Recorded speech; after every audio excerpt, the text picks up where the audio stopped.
तर नमस्कार मैत्रिणींनो.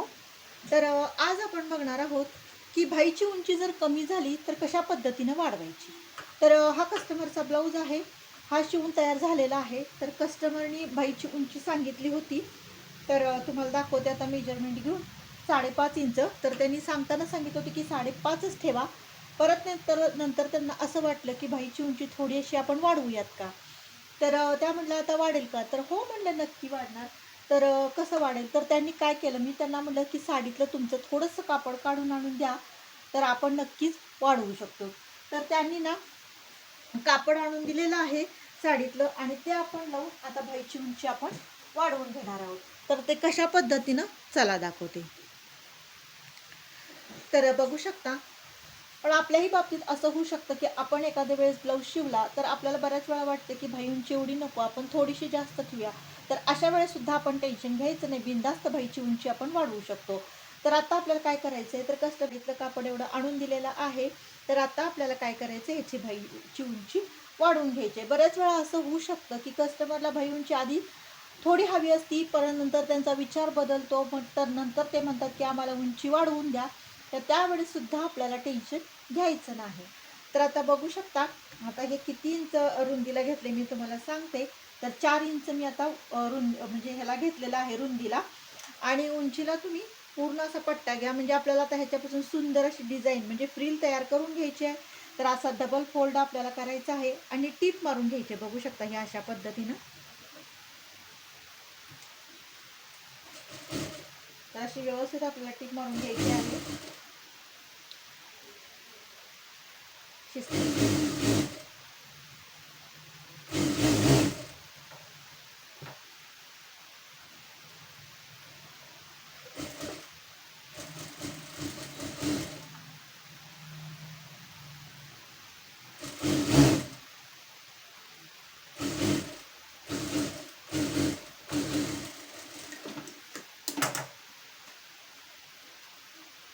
तर आता बघू शकता. तर अशा पद्धतीनं मी टीप मारून घेतलेली आहे, तुम्हाला दिसत असेल. तर आता हे डबल कापड आपल्याला करायचं आहे फ्रीलसाठी. सिंगल जर घेतली तर व्यवस्थित फ्रील येणार नाही, त्यासाठी डबल केलेलं आहे. तर मी तुम्हाला एक साईडची भाई दाखवते, तर तुम्ही दुसरी साईडची त्या पद्धतीनं करू शकता. तर आता आपल्याला जवळजवळ आपल्याला आता 1.5 इंच भाई उंची वाढवायची आहे. तर ही आहे भाई उंची 5.5 इंच. तर आपल्याला जवळजवळ 5.5 आहे ना, तर आपल्याला 7 इंच वाढवून घ्यायची आहे. तर त्यासाठी बघू शकता 1.5 इंच इथं एक्स्ट्रा आणि अर्धा इंच शिलाईसाठी, म्हणजे 2 इंच इथं आपली पट्टी आलेली आहे रुंदीला. तर आता आपल्याला छान अशा फ्रील करून घ्यायच्या आहेत. जर तुम्हाला अंदाज येत नसेल तर तुम्ही मार्किंग करून पण घेऊ शकता, म्हणजे जेणेकरून आपल्या व्यवस्थित एकसारख्या फ्रील होतील.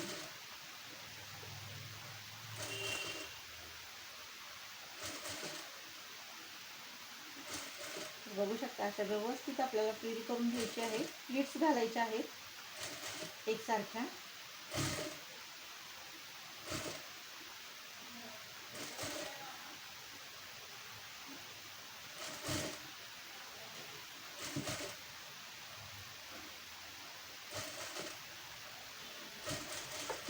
तर बघू शकता अशा प्लेट्स मी घातलेल्या आहेत, तुम्हाला दिसत असेल व्यवस्थित अशा.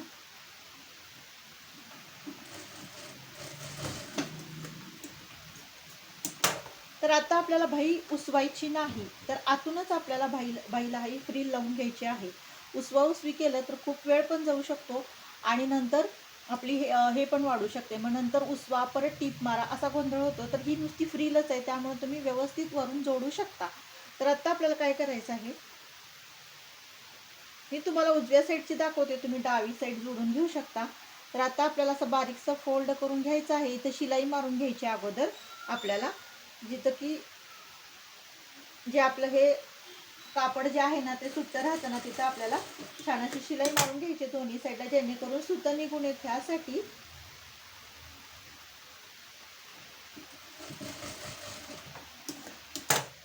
आणि त्याच्यानंतर ना आपल्याला आता जोडायला सुरुवात करायची आहे. आता शिलाईचं हे आतल्या साईडला ठेवायचं आहे आपल्याला.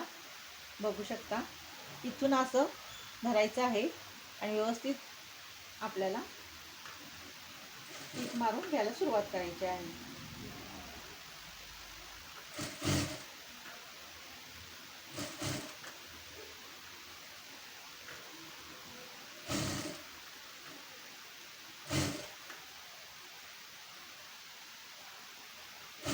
एकसारखी आणि शिस्तीत आपल्याला टीप मारून घ्यायची आहे. गडबड करायची नाही, कारण कमी जास्त होऊ शकतं अंतर. आणि तयार झालेल्या भाईवर आपल्याला ही फ्रील लावतो, त्यामुळे थोडंसं शिस्तीत करा, जेणेकरून आपलं फिनिशिंग पण सुंदर येईल. त्यासाठी आणि काय करायचं आता, आपला एक्स्ट्रा जे झालेलं असतं ना ते आपल्याला कट करून टाकायचं आहे. तर बघू शकता हे एक्स्ट्रा झालेलं आहे, तर मी तुमच्यासमोरच कट करून दाखवते. आणि आपल्याला आता हे दोन्ही भाग आहेत ना हे व्यवस्थित जोडून घ्यायचं आहे आपल्याला.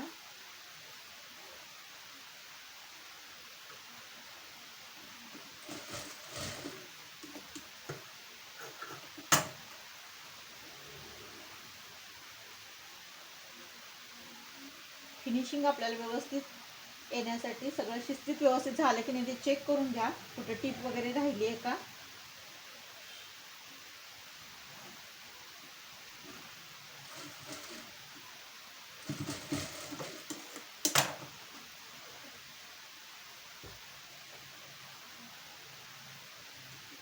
जे आपले धागे आहेत ना ते आपण कट करून घेऊया. तर बघू शकता मैत्रिणींनो कशा पद्धतीने आपली फ्रीज झालेली आहे. थोडंसं तुम्ही ह्याच्यावरनं इस्त्री जर मारली तर तो खूप व्यवस्थित होणार आहे, अगदी प्लेन सुपेरियर. तर बघू शकता किती छान फिनिशिंग सहित आपली बाही जोडल्या गेलेली आहे, तुम्हाला दिसतच असेल. हे बघू शकता, प्लीट्स पण एकसारख्या व्यवस्थित घाला, म्हणजे जेणेकरून आपलं व्यवस्थित फिनिशिंग दिसेल, प्लीट्स पण व्यवस्थित दिसेल आणि कुठंही आपलं कमी जास्तपणा वाटणार नाही. तर मैत्रिणींनो अशाच पद्धतीनं जर तुमची बाहीची उंची चुकून कमी झाली असेल तर तुम्ही टेन्शन घेऊ नका. अशा पद्धतीनं जर तुम्ही साडीतलं कापड करून बाहीची जर उंची वाढवली तर अगदी सहज बाहीची उंची वाढू शकते. आणि ज्यांना फ्रील नको असेल तर त्यांनी काय करायचं, प्लेन नुसती पट्टी अशी जोडून घ्यायची आहे आणि त्याच्यावरून लेस जरी लावले तरी सुद्धा छान दिसू शकेल. ते डिझाईन पण होईल आणि आपली बाहीची उंची पण वाढेल. म्हणजे दोन्ही पद्धतीनं पण तुम्ही ट्राय करू शकता. ज्यांना फ्रील हवी आहे त्यांनी फ्रील करा, ज्यांना नुसती प्लेन पट्टी हवी असेल तर नुसतं आतनं तुम्ही प्लेन पट्टी लावा साडीची आणि त्याच्यावरून लेस लावा. तर मैत्रिणींनो अशा पद्धतीनं जरी तुमच्याकडून चुकून बाहीची उंची कमी झाली असेल किंवा कस्टमरने अगोदर ब्लाऊज शिवून घेतलाय, बाही उंची कमी सांगितली, परत त्यांनी वाढवून सांगितली, तरीसुद्धा न टेन्शन घेता तुम्ही अशा पद्धतीनं बाहीची उंची नक्की आणि खूप सोप्या पद्धतीनं न उसवा उसवी करता अगदी सहजरित्या तुम्ही ही बाही जोडू शकता. तर अशाच पद्धतीनं डाव्या पण साईडची तुम्ही बाही जोडून घ्या. तर मैत्रिणींनो छोट्या छोट्या गोष्टी असतात, शिलाईचं काम करताना बऱ्याच असे आपल्याला छोट्या मोठ्या गोष्टींचे प्रॉब्लेम्स येतात, तर ते अशा पद्धतीनं आपल्याला सॉल्व करणं गरजेचं आहे, न की टेन्शन घेता. तर मैत्रिणींनो म्हटलं चला बाहीची उंची कशा पद्धतीनं वाढवायची ते ते तुमच्याबरोबर हा व्हिडिओ पण शेअर करावा, म्हणून हे अगदी सविस्तर आणि खूप सोप्या पद्धतीने ही गोष्ट मी तुम्हाला सांगितलेली आहे. तर मैत्रिणींनो नक्कीच तुम्ही ट्राय करून बघा. तर बघू शकता तुम्ही किती सुंदर आपली बाही झालेली आहे. तर अशा पद्धतीनं तुम्ही बाहीची उंची वाढवा. तर मैत्रिणींनो हा व्हिडिओ तुम्हाला कसा वाटला नक्की कमेंट करून सांगा. आवडल्यास लाईक शेअर आणि सबस्क्राईब करा. भेटूया नेक्स्ट व्हिडिओमध्ये. बाय.